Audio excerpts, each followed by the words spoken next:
Shalom, selamat pagi Bapak Ibu, selamat berjumpa kembali dalam Tuhan Yesus Kristus.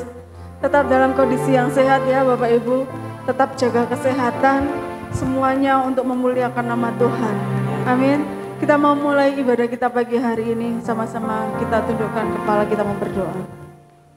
Terima kasih Bapak, pagi hari ini kami boleh kembali datang ke hadirat-Mu Tuhan. Kami rindu menyenangkan Engkau dengan puji-pujian kami. Kami rindu Tuhan, datang ke hadirat-Mu dengan hati yang penuh dengan ucapan syukur Tuhan Yesus. Kami percaya Engkau melawat setiap kami, baik kami yang ada di rumah, maupun kami yang ada di tempat ini Bapa. Roh Kudus-Mu yang membimbing kami, Roh Kudus-Mu yang menuntun kami. Terima kasih Tuhan, terima kasih. Beracaralah di dalam ibadah kami dari awal hingga akhirnya. Di dalam nama Tuhan Yesus Kristus, haleluya. Amin. Kita hidup karena anugerah Tuhan. Sampai hari ini kita ada semua karena kebaikan Tuhan. Bukan karena kuat dan gagah kita, tetapi karena Roh-Nya yang ada di dalam kita, yang memampukan kita. Terima kasih Tuhan. Semua karena anugerah-Mu.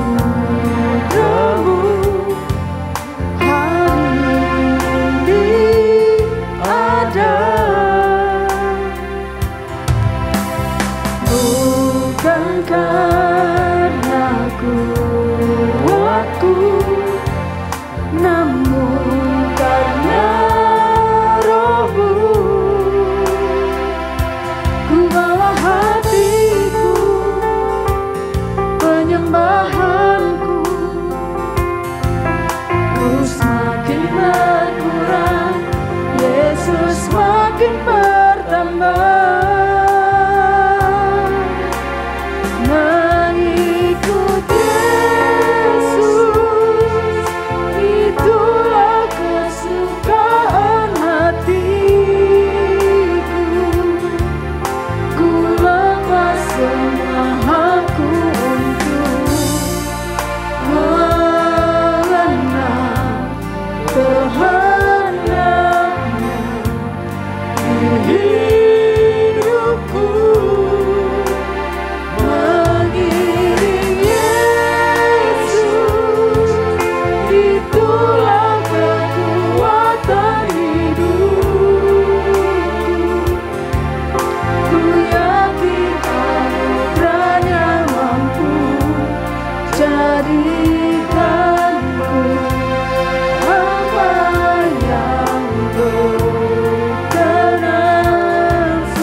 Namun karena Roh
mampukan kami Tuhan Yesus untuk menjadi pelaku firman-Mu Bapa, menuruti apa yang menjadi kehendak-Mu di dalam hidup kami Bapa. Terima kasih Bapa. Dalam seluruh hidup kami boleh memuliakan Engkau, kami boleh memuji-muji Engkau Tuhan Yesus. Kami ada sampai hari ini semua karena kebaikan Tuhan. Terima kasih sampai saat ini Tuhan, Engkau tetap menjagai kami, Engkau tetap memelihara kami Tuhan. Terima kasih Engkau tetap memberikan kesehatan untuk kami. Terima kasih Tuhan, Engkau tetap memberikan berkat-berkat yang melimpah untuk anak-anak-Mu Tuhan Yesus. Terima kasih Bapa. Terima kasih Tuhan Yesus, terima kasih. Engkau memberikan kami umur yang panjang. Terima kasih Tuhan. Biarlah lewat hidup kami, nama-Mu boleh dimuliakan Tuhan Yesus. Lewat perkataan kami boleh membangkitkan setiap yang letih lesu Tuhan. Terima kasih Bapa. Segala pujian, segala hormat hanya bagi Engkau Tuhan Yesus, Allah kami yang hidup. Glory, glory, haleluya.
Biarlah sukacita surga boleh terus ada atas kami, atas jemaat-Mu Elpiko Tuhan. Terima kasih Tuhan Yesus, kami siap bersorak-sorai bagi Engkau. Di dalam nama Tuhan Yesus Kristus. Haleluya. Amin. Saya undang semuanya untuk bangkit berdiri. Kita mau memuji-muji Allah kita. Kita mau meninggikan Dia. Kita mau bersorak-sorai untuk Dia. Haleluya. Tak pernah ragu akan kesetiaan-Mu. Karena Engkau yang pegang hidup kami Tuhan. Haleluya. Tak pernah ku ragu akan kesetiaan-Mu. Kau pegang hidupku sepenuh jiwaku. Ku yakin dan percaya Kau tuntun langkahku.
akan menuntun setiap langkah kita, saudara.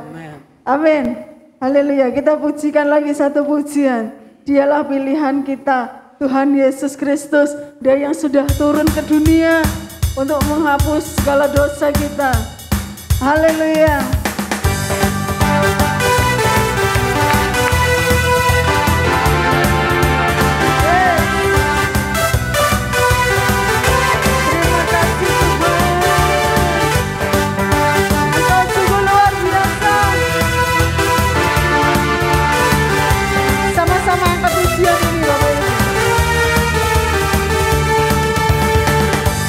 Kau Tuhan yang mulia, turun ke dunia, untuk tebus segala dosa. Kau beri keselamatan, beri kesempatan, kasih-Mu mengubahkan. Jika ku akui semua dosaku, Kau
kita mau mendengarkan kebenaran firman Tuhan. Bapak Ibu, kita tundukkan kepala. Kita mau berdoa untuk firman Tuhan. Terima kasih Bapak. Terima kasih. Kami percaya Tuhan, hadirat-Mu terus bekerja di tempat ini, di hati kami, di hidup kami. Bila kebenaran firman-Mu pagi hari ini boleh menguatkan setiap kami, boleh meneguhkan setiap kami Bapa. Ajar kami untuk kami mengerti segala rencana-Mu di dalam hidup kami Bapa. Supaya kami sampai kepada destiny kami Tuhan. Terima kasih Tuhan Yesus, terima kasih. Terima kasih Bapa. Ajarku mengerti segala rencana-Mu.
mengurapi hamba-Mu Tuhan Yesus, memberikan hikmat kepada hamba-Mu yang menyampaikan kebenaran firman-Mu.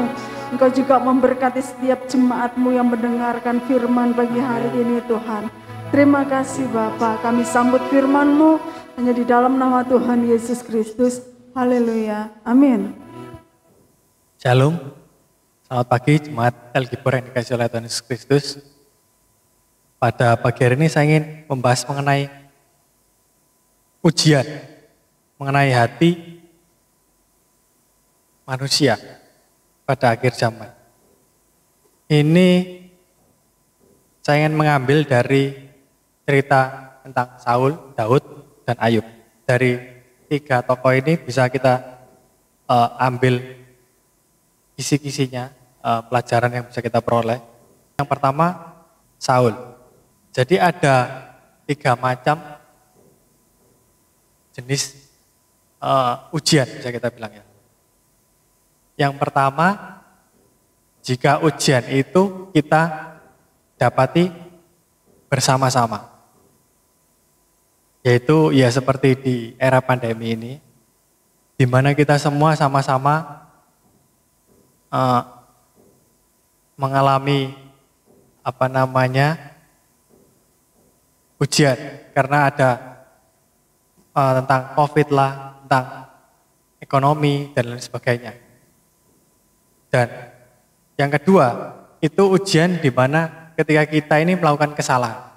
Kita melakukan kesalahan sehingga kita ini mendapat ujian itu atau hukuman itu. Yang ketiga, itu ujian di mana kita itu tidak melakukan kesalahan.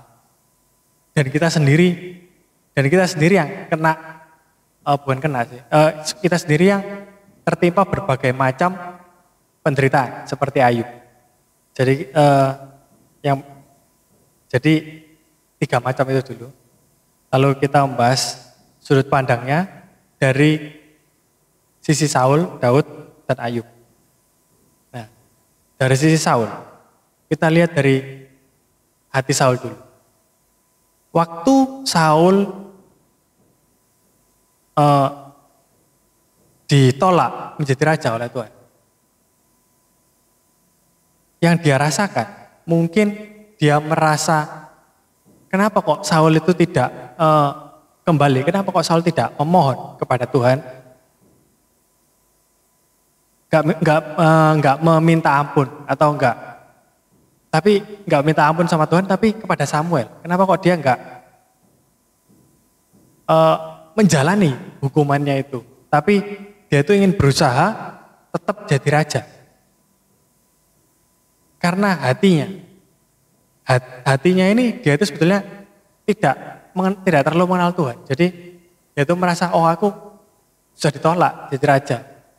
Jadi aku gak bisa ngapa-ngapain lagi, kecuali kalau misalnya aku pakai kekuatanku sendiri, gimana caranya supaya aku tetap jadi raja. Itu yang Saul rasakan waktu itu. Oleh sebab itu ketika Tuhan menyingkapkan banyak hal dan Daud mulai masuk istana, Saul mulai iri dan lain sebagainya. Saul itu mulai memburu Daud. Saul itu iri, ingin membunuh Daud supaya dia aja yang jadi raja. Padahal jabatan itu aslinya dikasih sama Tuhan dan Tuhan ambil. Nah, perilaku yang sebetulnya benar, kalau dalam sudut pandang Saul ini, harusnya kalau memang dia dihukum tidak jadi raja, ya sudah, harusnya dia terima, dia jalani aja. Tuhan mungkin buka jalan akan hal lainnya. Tapi dia nggak bisa terima itu, dia nggak mau kehilangan apa yang berharga menurut pandangannya sendiri. Berbeda dengan Daud, apa yang bisa kita pelajari dari Daud? Nah, kita tahu bahwa Daud ini juga mengalami permasalahan yang lebih besar, lebih banyak daripada Saul.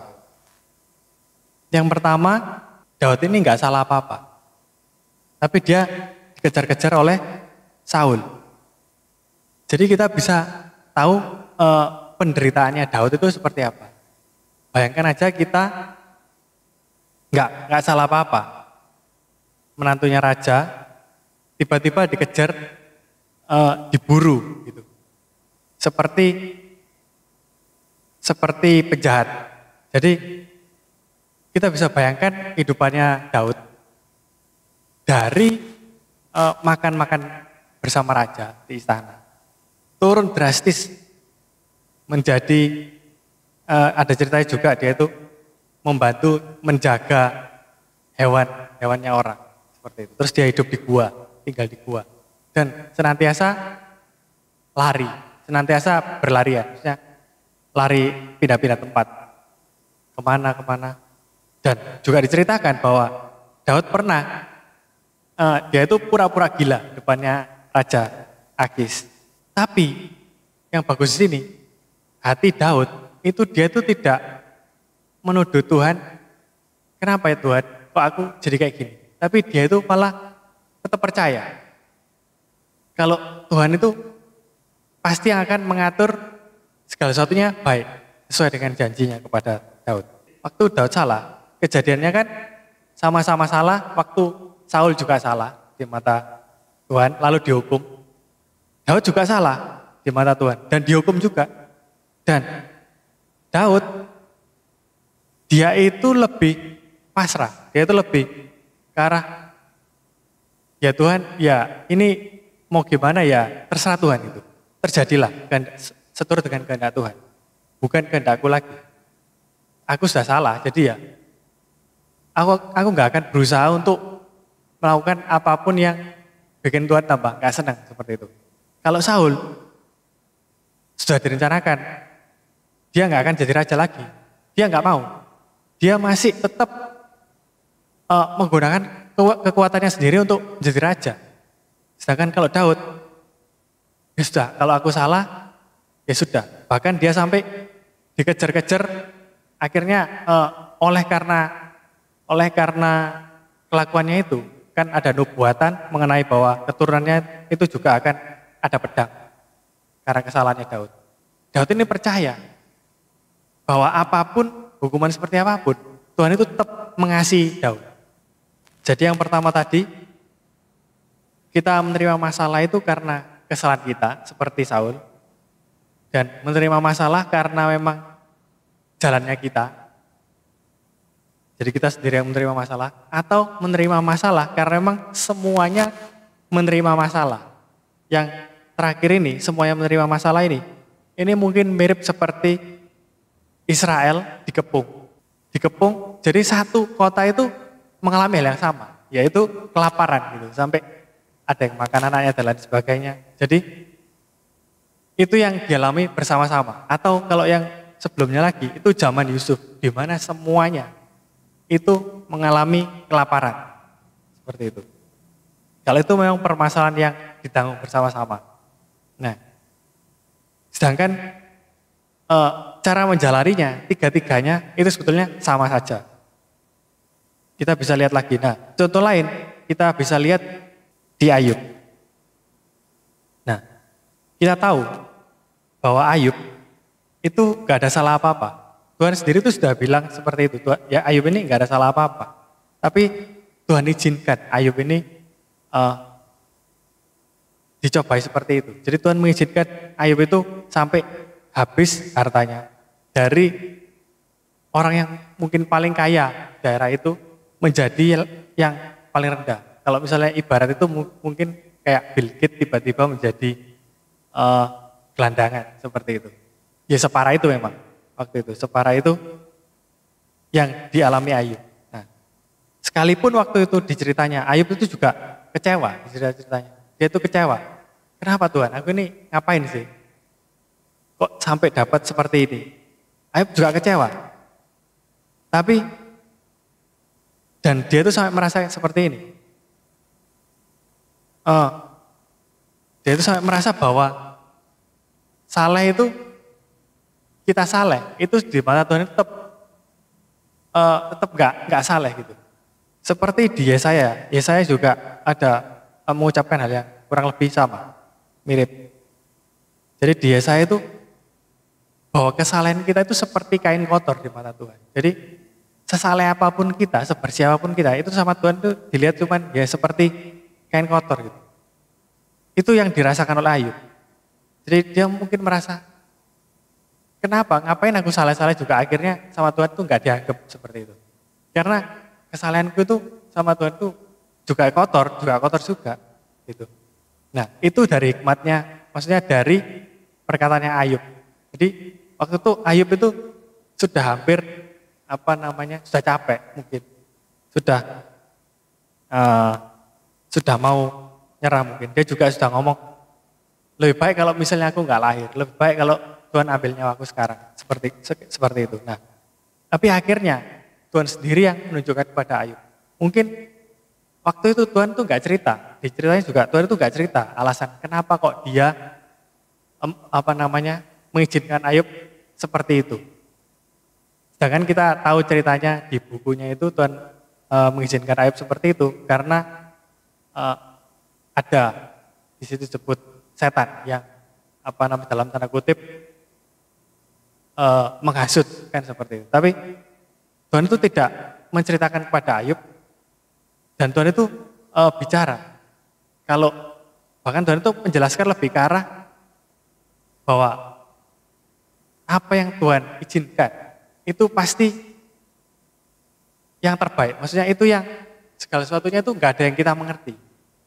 Dan Ayub pun nggak mengerti waktu itu.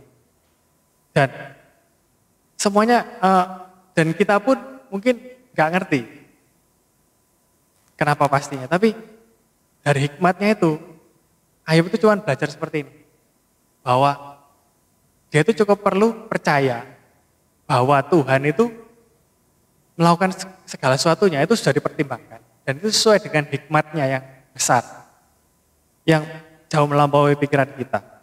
Jadi dia cukup percaya itu aja. Untuk masalah mengenai dia akhirnya dikembalikan lagi segala sesuatu yang dimilikinya 2 kali lipat, itu antara ya kita nggak tahu itu hadiah atau enggak, tapi yang jelas itu lain cerita. Tapi yang jelas yang Ayub dapat adalah dia itu jadi lebih mengenal Tuhan dari cobaan itu. Nah, mengapa saya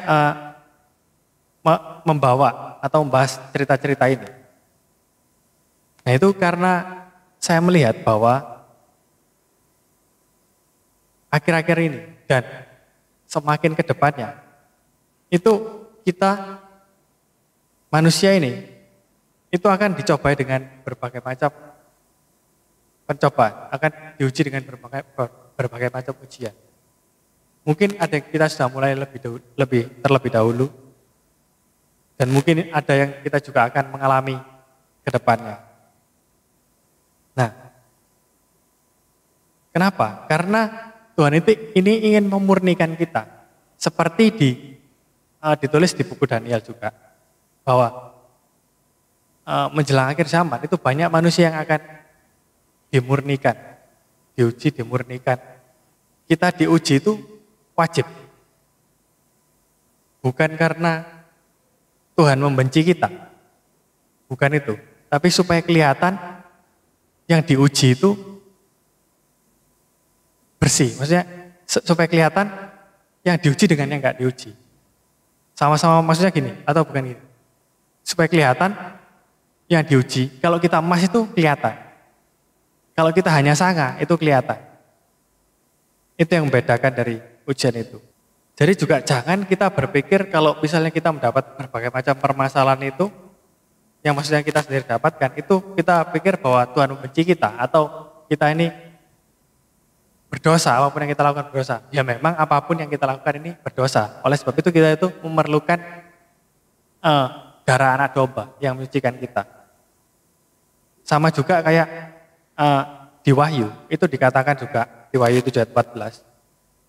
Jadi kan ditanya, jadi penglihatannya itu menceritakan bahwa orang yang keluar dari kesusahan besar itu telah mencuci jubah mereka dan membuatnya putih di dalam darah anak domba. Jadi yang membuat jubah mereka putih itu bukan kesalahan mereka, bukan karena mereka sendiri, tapi karena darah anak domba. Jadi kita tahu bahwa Allah itu Dia menyucikan segala sesuatu dan segala sesuatu yang kita perbuat itu enggak ada yang bisa menyempurnakan kita. Segala sesuatu yang kita perbuat itu enggak ada yang bisa menyucikan kita juga. Makanya itu kita perlu darah anak domba untuk menyucikan kita. Jadi bukan dengan kekuatan kita sendiri kita disucikan. Dan bukan dengan kekuatan kita sendiri kita ini menang terhadap berbagai macam ujian ini. Tapi dengan kekuatan Allah. Ya, janganlah kita menggunakan kekuatan kita sendiri untuk menghadapi berbagai macam permasalahan akhir-akhir ini. Jangan juga kita menggunakan kekuatan sendiri untuk melawan dosa. Serahkanlah segala beban kita itu, kekhawatiran kita, pikiran kita, perasaan kita itu kepada Tuhan. Percayalah, kita tinggal melakukan bagian kita. Kadang bagian kita itu cuman datang kepada Tuhan, kita berdoa, kita mohon kepada Tuhan. Tuhan, aku nggak ngerti harus ngapain. Kadang-kadang cuma itu aja bagian kita. Atau kadang-kadang bagian kita itu ada hal-hal yang lain yang mungkin Tuhan taruh dalam hati kita, yang mungkin nggak berhubungan dengan masalah kita. Tapi kalau kita lakukan, anehnya masalahnya bisa selesai sendiri seperti itu. Ya, jadi kunci dari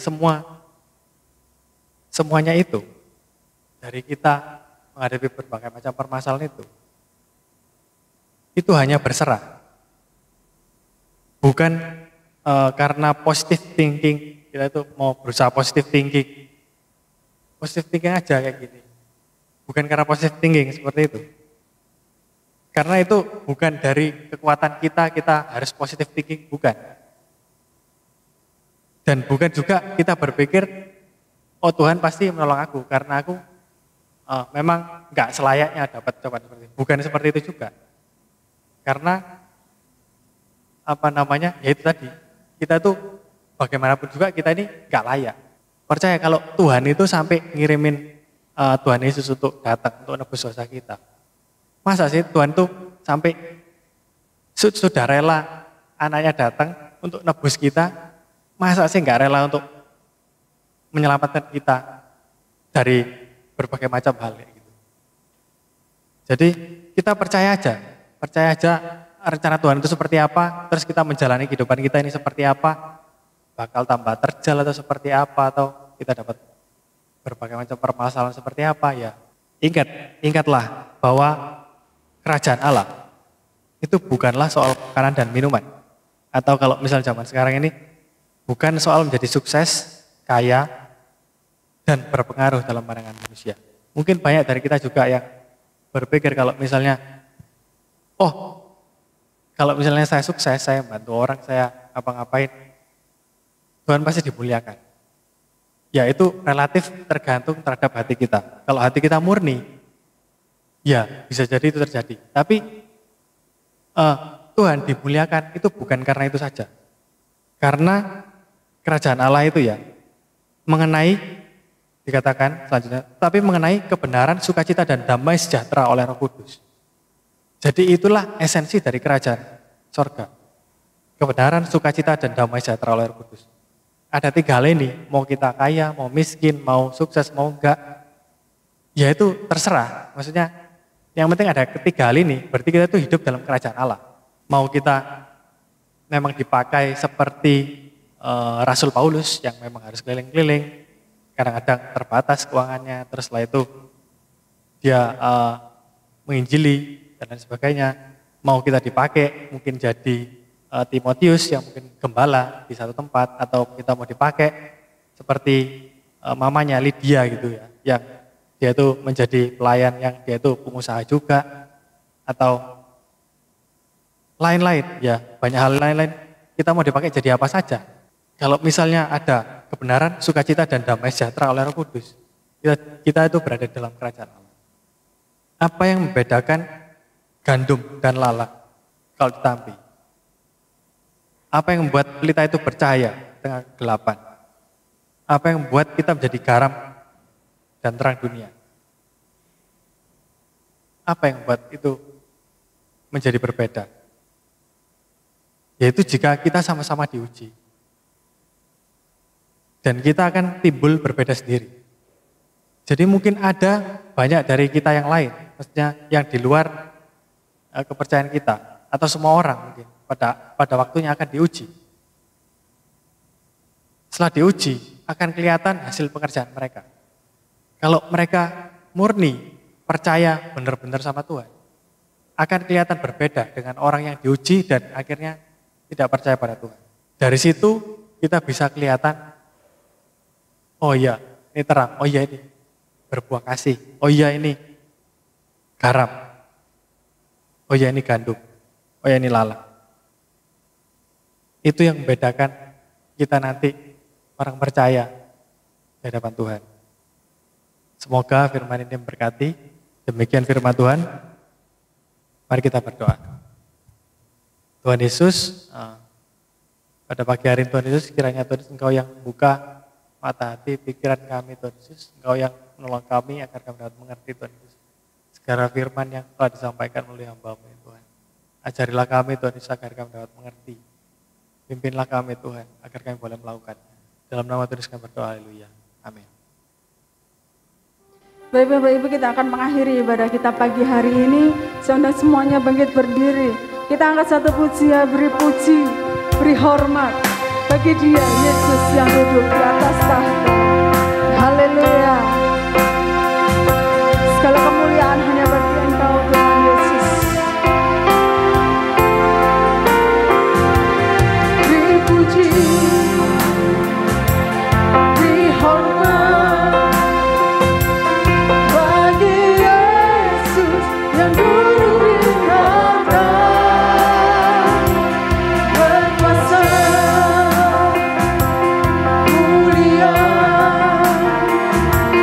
segala bangsa dan datang menyembah. Haleluya,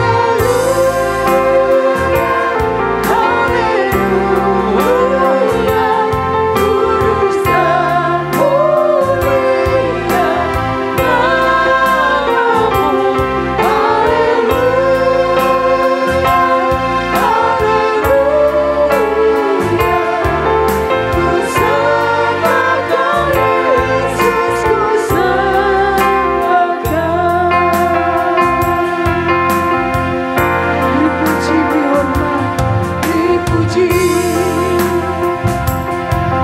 Hormat bagi Yesus yang duduk di tahta, katakan mulia, berkuasa, mulia, segala bangsa kan datang menyembah.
Kami sembah Engkau, Yesus Kristus, Tuhan dan Raja kami.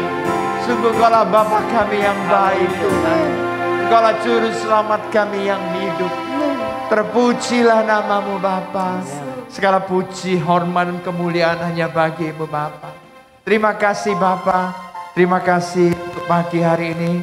Kami boleh Tuhan dibentuk oleh firman-Mu Tuhan. Dan kami boleh merasakan lawatan-Mu. Kami merasakan urapan-Mu Roh Kudus yang mengubahkan setiap kami. Amin. Terima kasih Tuhan.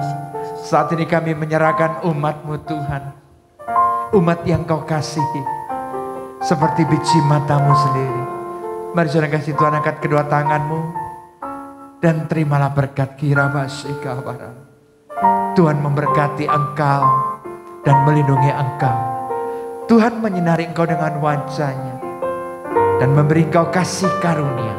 Dan Tuhan menghadapkan wajah-Nya kepadamu dan memberi engkau damai sejahtera. Mari saudara kasih Tuhan, pulanglah dengan membawa damai sejahtera dari Allah Bapa, kasih karunia daripada Tuhan Yesus Kristus, dan kuat kuasa daripada Roh Kudus menyertai saudara, memimpin saudara, membimbing saudara, mengajar saudara, melindungi saudara, dan sekali lagi memberkati saudara mulai dari pagi hari ini sampai Maranatha Tuhan Yesus datang kembali, bahkan sampai selama-lamanya. Yang percaya diberkati oleh Tuhan kita Yesus Kristus. Bersama-sama katakan amin. Tuhan berkati. Shalom.